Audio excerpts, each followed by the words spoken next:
one main rule of improv is called yes and. It's like the only rule that really matters, and it's what we're gonna talk about today. If you don't know anything else about improv, just know about yes and. So let's break it down. We start with yes. What does yes mean?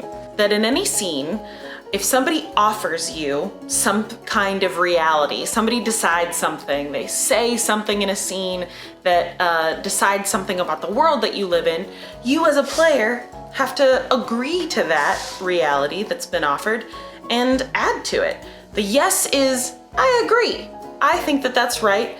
Yes, I agree that we are in this world together, or I am who you say I am, or that you are who you say you are, whatever it is. The and part is, and I'm gonna add something so that we can build this world together. If you don't start with yes, then you start with no, and if you start with no, you don't go anywhere, it just stops. You get to do nothing, you stop building and it's just over. If you start with yes, you keep going, no matter what. You get to see what comes next, and you don't know, because it's improv and it's being made up right on the spot. So, yes and. A scene might look something like this. Good morning, princess. Beautiful day we're having.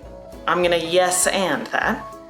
Oh my goodness, it's lovely to see you. What a great day for a feast. The sun is shining.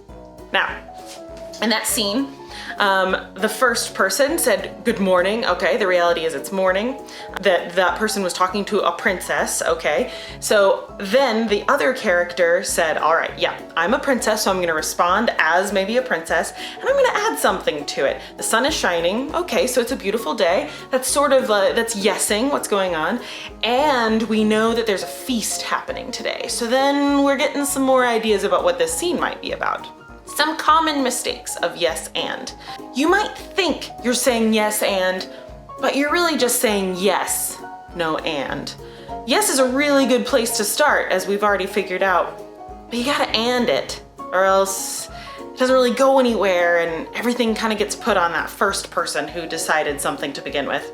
An example of yes with no and would be something like this. Good morning, princess. It's a beautiful day outside. Yes, it's so nice. So the princess character said yes to what was being offered to her, but she didn't really add anything to it. Then it just went back to the other person and they had to and sort of their own statement. We don't know anything more about the world other than there's a princess, okay, yes, and that it's a nice day outside. I guess the princess said that it was really nice, but that doesn't really give us much. So when you're yes-anding, you accept the reality that's been offered to you, you gotta add something to it. And in improv, all those things that you offer are gifts. Just give and decide and move in the same direction that was offered to you in the beginning. Another common mistake of you thinking you're yes-anding a scene when you really say yes, but. Good morning, princess. Beautiful day we're having. Yes, the rain is awful. So the princess has yesed that she's a princess, so that's a good start, but the but makes it like, why would this person have said that it's a beautiful day if it's raining outside? Maybe then the scene is about how this person loves rain, and that's okay, but the easier way to do that is if you really yes-anded what was originally offered. Yes, it's a beautiful day, and this other thing about the world that we live in, or the experience that we're having together. The yes, but I hate the rain sort of denies the whole bit about it being a nice day. So yes and, accept and build on the reality that's been offered to you. Just saying yes puts it all on your scene partner to keep going on their own, and what's fun in that?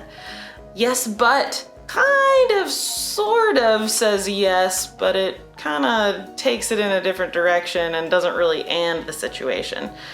Yes and, the most important, maybe the only rule of improv.